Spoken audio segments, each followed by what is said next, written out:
Salam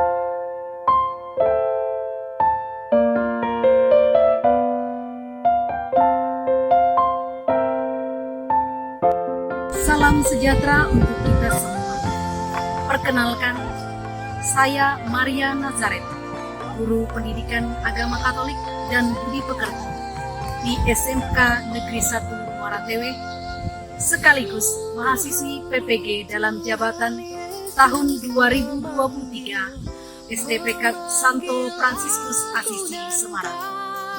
Pada hari ini, Sabtu 26 Agustus 2023, saya akan melaksanakan uji kinerja praktik pembelajaran pada kelas 10 di SMK Negeri 1 Muara Tewe dengan materi akun pribadi yang selamat menyaksikan.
Yang semangat.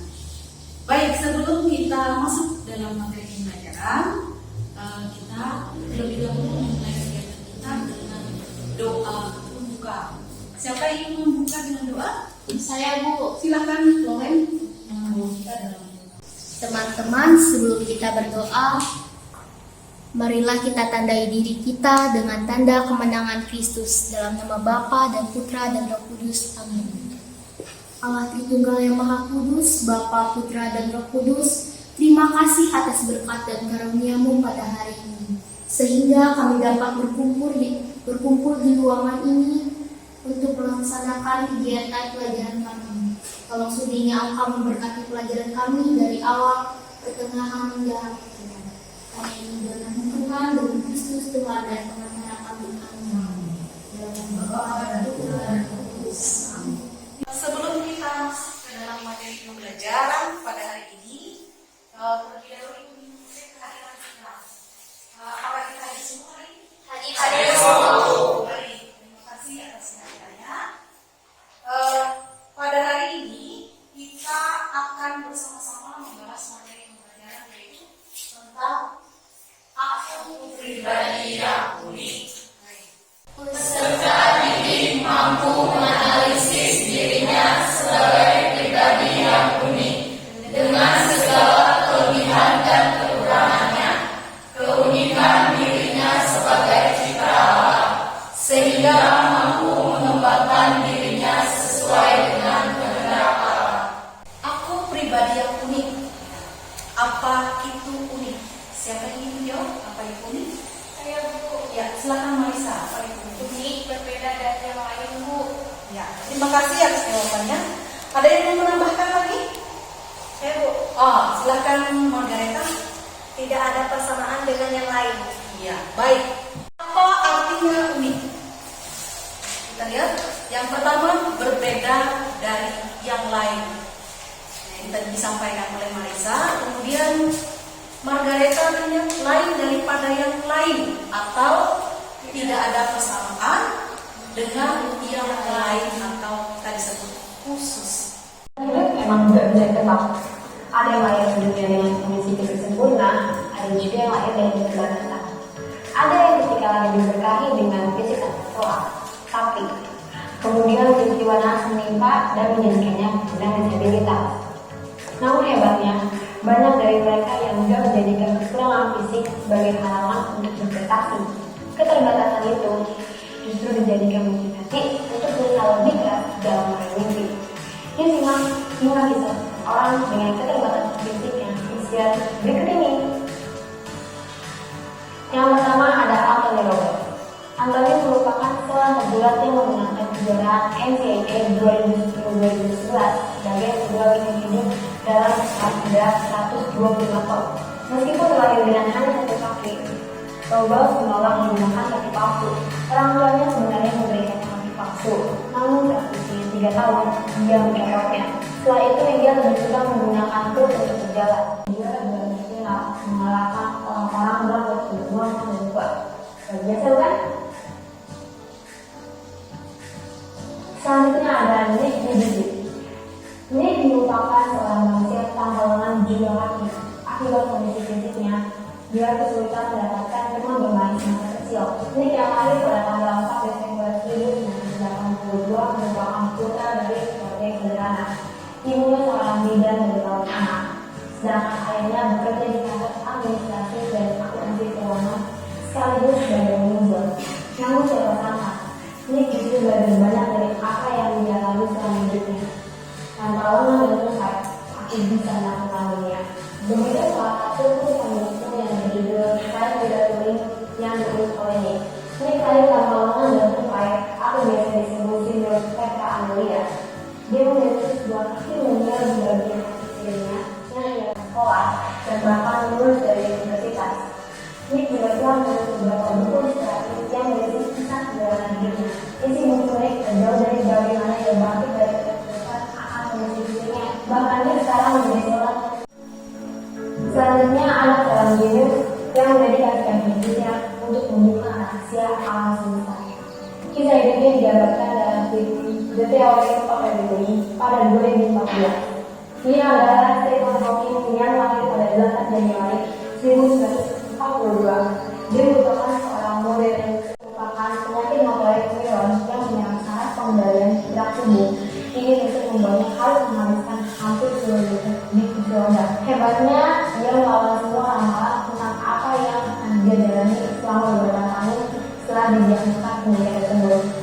Mobilitas yang melemah dan kondisi lumpuh tidak mengakibatkan hati berpidato dan mampu berkomunikasi meski hanya melalui komputer.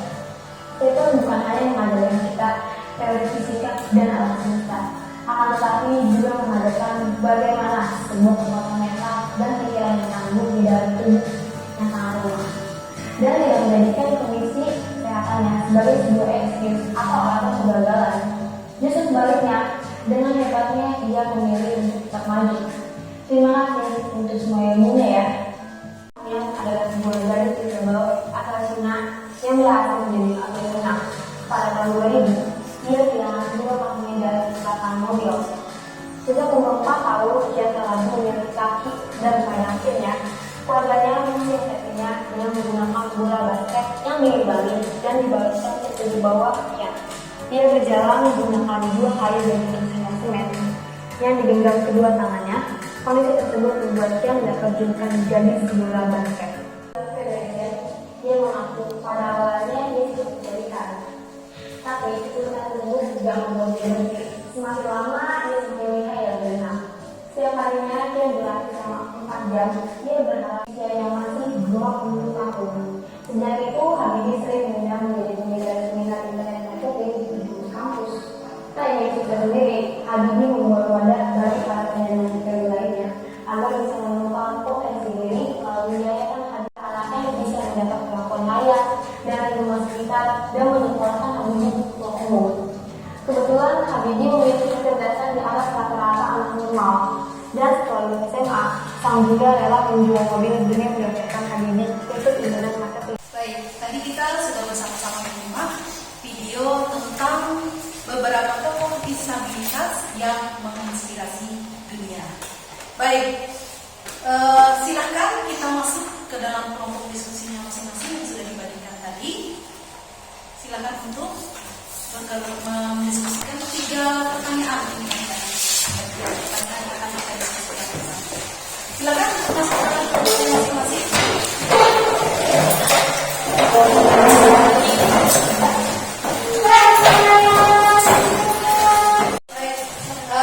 Silakan untuk masing-masing kelompok untuk menjawab 3 pertanyaan. Setelah kita menyimak video tadi, ada 3 pertanyaan yang harus dijawab kelompok. Nomor 1, nilai apa yang dapat kamu ambil dari kisah tersebut? Nomor pertanyaan yang nomor 2, hal apa yang paling mencirikan seseorang disebut unik?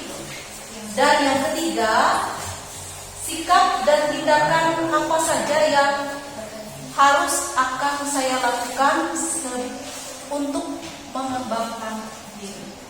Silakan untuk menjawab pertanyaannya di dalam kelompok.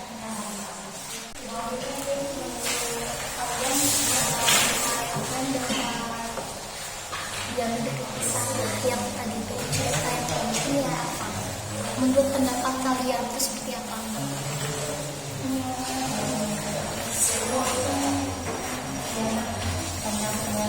Mendapatkan hal yang memuaskan. Contohnya Habibie.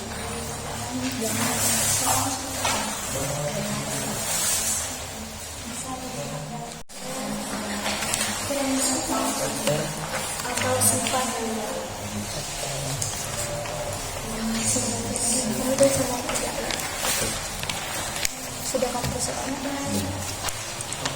sikap dan tindakan apa saja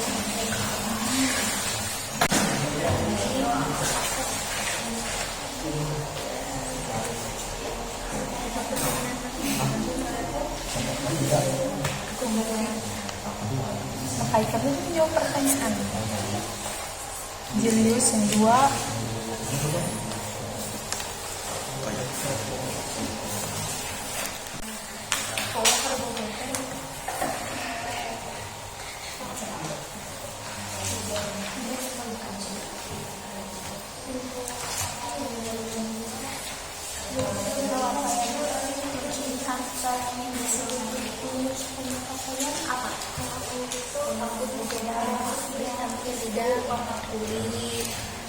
tinggi badan, suhu, tinggi badan,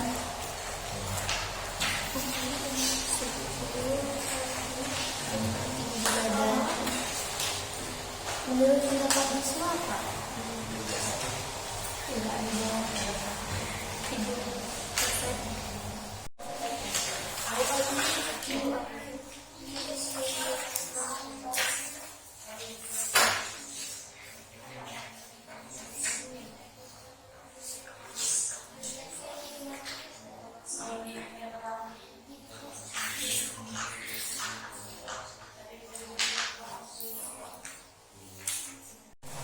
yang gak satu membantunya di belakang.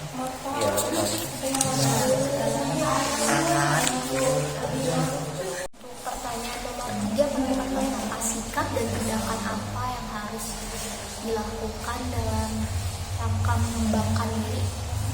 Belajar dengan tekun, percaya diri,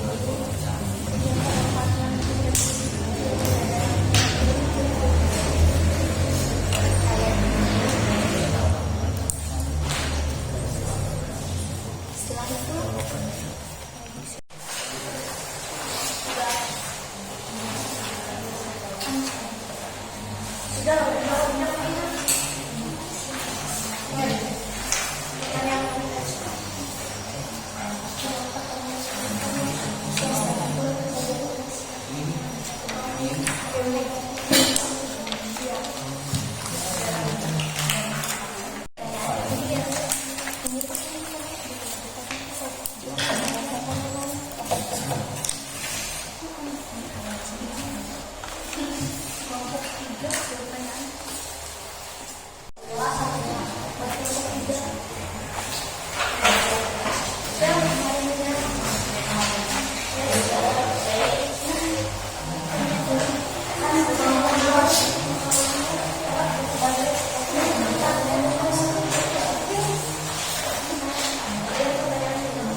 diskusinya. Nanti kelompok lain untuk menanggapi kelompok yang mempresentasikan. Siap ya? Sudah semua ya? Untuk yang pertama mempresentasikan tugas diskusinya, dipersilakan untuk kelompok 1. Silakan kelompok 1 untuk maju ke depan.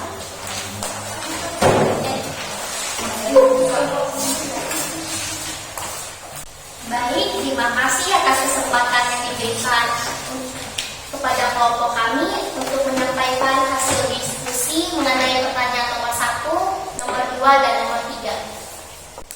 Pertanyaan nomor 1, nilai apa yang kamu ambil dari kisah tersebut di atas? Jawabannya, tidak mudah untuk berputus asa, percaya diri, menerima diri apa adanya, gigih dalam meraih prestasi dalam keterbatasannya. Jawaban nomor 2, hal apa yang paling memcirikan seseorang yang disebut unik? Kadar kita yang berbeda, memiliki kemampuan atau bakat yang berbeda, memiliki keistimewaan di dalam dominasi diri. Dan untuk nomor 3, sikap dan tindakan apa yang harus akan saya lakukan dalam rangka mengembangkan diri? Jawabannya, percaya diri, belajar dan terus berlatih. Berlatih tampil dengan percaya diri untuk menunjukkan bakat yang dimiliki. Kelompok berapa yang ingin menyanggah? Memberikan pertanyaan? Ayo, ya silakan kelompok 2 memberikan pertanyaan ke kelompok 1. Bagaimana sikap kita menghadapi keunikan diri? Iya, silakan kelompok 1 untuk menjawab.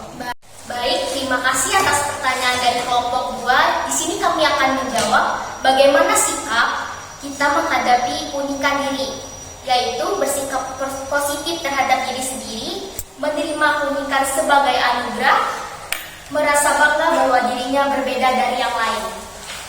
Terima kasih. Iya. Itu jawaban dari kelompok 1. Bagaimana kelompok 2? Jelas, Bu. Jelas, Bu. Iya, terima kasih untuk kelompok 2 dan terima kasih untuk kelompok 1. Kita berikan tepuk tangan kelompok 1.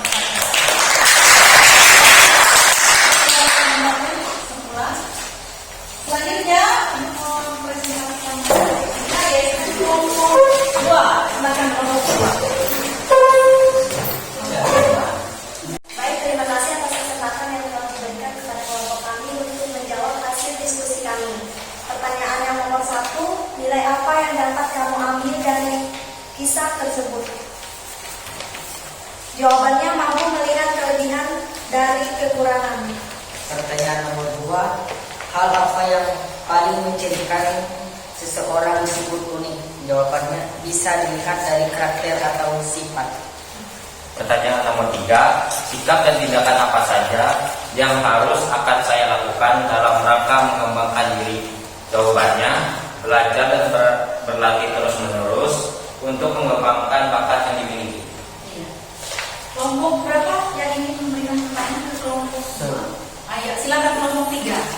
Apa yang membuat orang semangat dalam menghadapi keterbatasan unik? Selalu bersyukur atas keterbatasan dan kekurangan yang dimiliki dan terus belajar untuk meningkatkan kemampuan karena cacat bukan berarti menjadi halangan untuk meraih kesuksesan. Terima kasih untuk kelompok 2. Bagaimana kelompok 3? Jelas? Jelas. Iya. Baik, terima kasih atas kesempatan yang diberikan. Di sini kami ingin mempresentasikan hasil diskusi kami.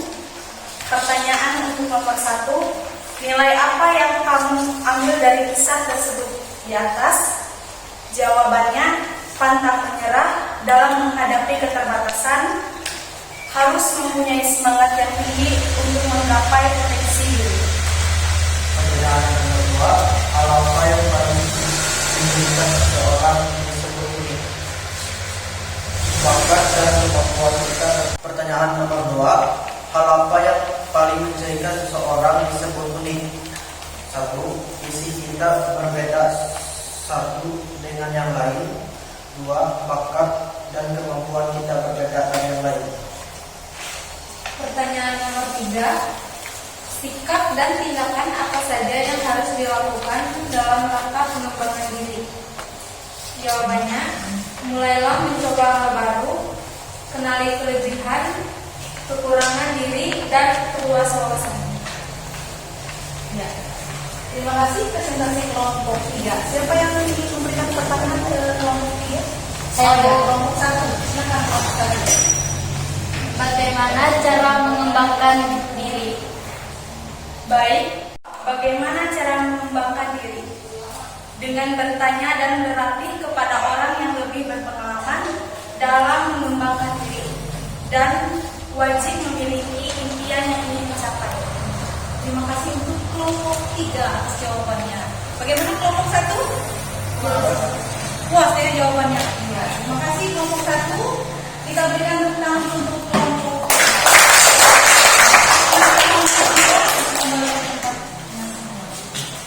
pribadi yang unik. Apa sih dan aku pribadi yang unik? Ya, kita lihat pertama. Setiap manusia itu adalah pribadi yang unik. Dari bahasa Inggris disebut unique dan bahasa Latin disebut unus atau satu dan istimewa atau spesial.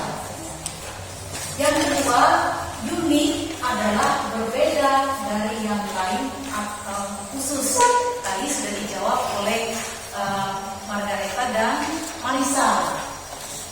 Selanjutnya, menurut Kamus Besar Bahasa Indonesia, unik memiliki arti tersendiri dalam bentuk atau jenisnya.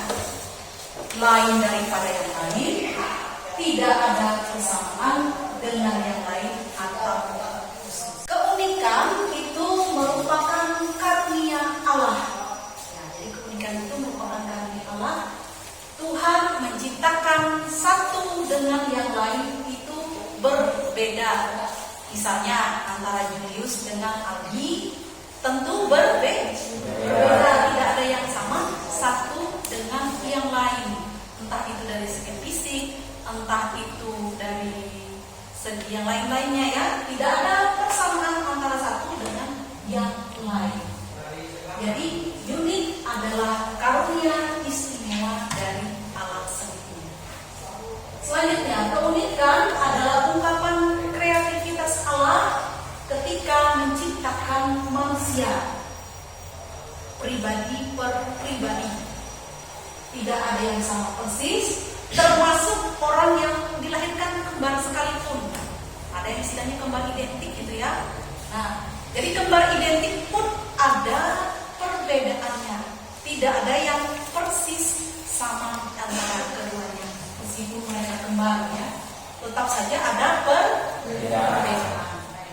Allah secara detail ya, secara detail sehingga kita satu dengan yang lain itu berbeda. Selanjutnya beberapa hal. Yang pertama tadi ada yang diungkapkan dari diskusi kelompok, ada dari fisik. Ya, jadi unik itu dari mana? Dari fisik yang berbeda satu dengan yang lain. Misalnya kita lihat dari fisik itu dari raut wajah. Coba kita saling pandang satu dengan yang lain gimana? Coba lihat teman-temannya satu dengan yang lain. Ada nggak yang mirip? Ya, tidak ada yang mirip kan? Ya, satu dengan yang lain tentu berbeda. Kalau sama kayak gimana yang membedakan? Susah ya? Ya. Setelah raut wajah, postur tubuh. Nah, postur tubuh ini misalnya, postur tubuh misalnya ada yang tinggi, ada yang pendek. Oke, ada yang tinggi, ada yang pendek, ada yang gemuk, ada yang kurus. Ya. Selain itu, postur tubuh kemudian jenis rambut. Jenis rambut tadi ada yang panjang, ada yang pendek, ada yang lurus, ada yang keriting. Oke. Ada yang sawo matang, ada yang hitam, ada juga yang putih. Kemudian bentuk gigi, kemudian cara tertawa, suara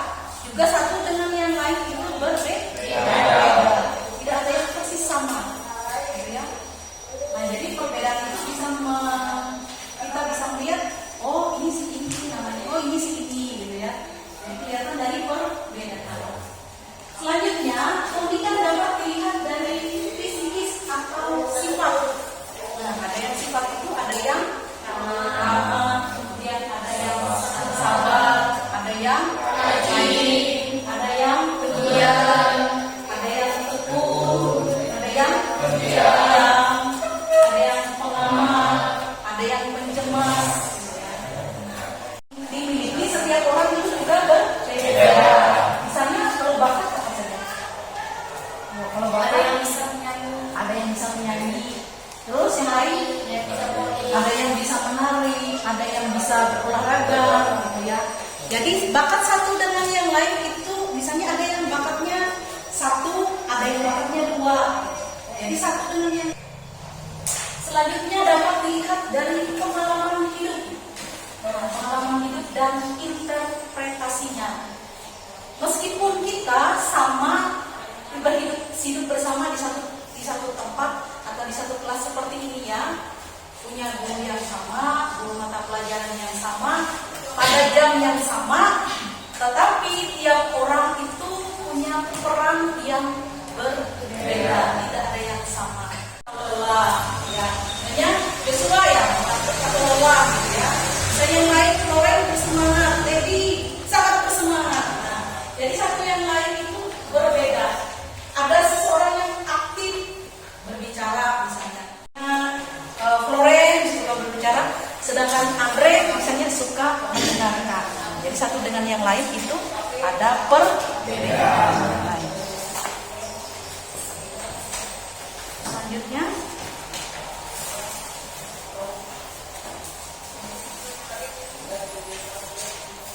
ada dua hal sikap yang muncul dalam menghadapi keunikan dalam diri. Jadi ada dua hal, ada yang bersikap positif, ada yang bersikap negatif. Kita lihat dulu bagaimana seseorang yang menerima keunikan dalam diri, artinya dia bersikap positif terhadap dirinya.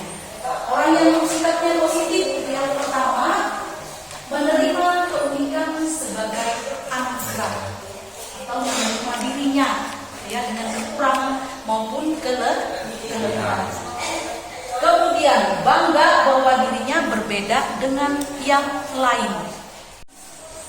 Selanjutnya, tadi sudah bersikap positif, sekarang yang bersifat negatif. Ya. Yang bersikap negatif gimana? Merasa tidak puas terhadap dirinya. Ya, merasa tidak puas terhadap dirinya. Kemudian melakukan berbagai cara untuk terlihat sempurna. Misalnya bagaimana ini? Kalau misalnya orang yang tidak menerima dirinya melakukan berbagai cara untuk terlihat sempurna, misalnya iya, misalnya dengan operasi plastik gitu ya. Dengan apa? Dengan skincare gitu ya, skincare yang bertebaran, kemudian teknologi yang semakin berkembang.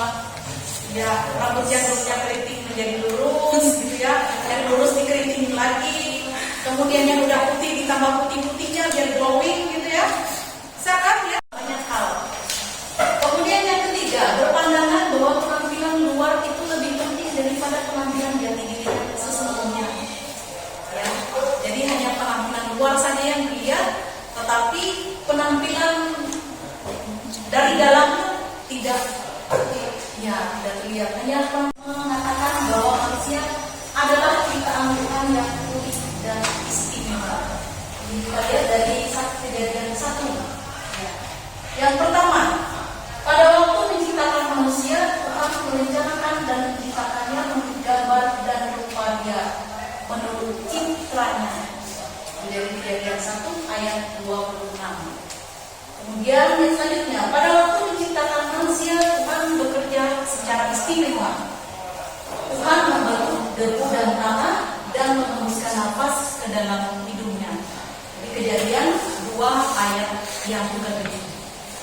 Selanjutnya, segala sesuatu termasuk taman Firdaus diserahkan oleh Allah untuk manusia. Itu terdapat dalam Kejadian 1 ayat yang ke-25. Jadi ya itu berkaitan dengan kitab suci, dengan tegas mengatakan bahwa manusia merupakan ciptaan Tuhan yang unik dan istimewa. Nah, karena sebagai pribadi kita harus menyadari, mengerti dan menerima diri apa adanya, sehingga membuat kita semakin mampu mengembangkan diri dan melakukan sesuatu dengan kesadaran diri. Kemudian apalagi penerimaan diri, kepercayaan diri, kemudian rasa aman diri yang berani, sehingga dengan sadar kita dapat mengisi hidup, meraih cita-cita dan melaksanakan panggilan. Itu penjelasan mengenai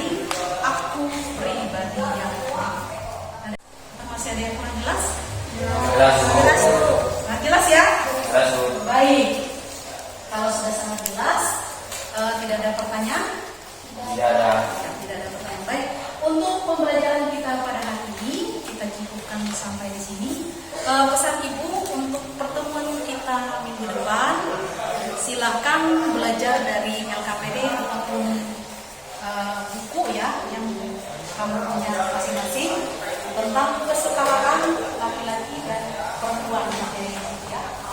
Nah, jadi sampai berjumpa nanti minggu depan. Baik, untuk materi pembelajaran kita hari ini kita akan sampai di sini. Kita tutup dengan doa penutup. Siapa yang bersedia untuk pertemuan kita? Saya, Ya, silakan ini. teman-teman, sebelum mengakhiri pelajaran kita pada hari ini, marilah kita berdoa. Dalam nama Bapa, Putra, dan Roh Kudus. Amin.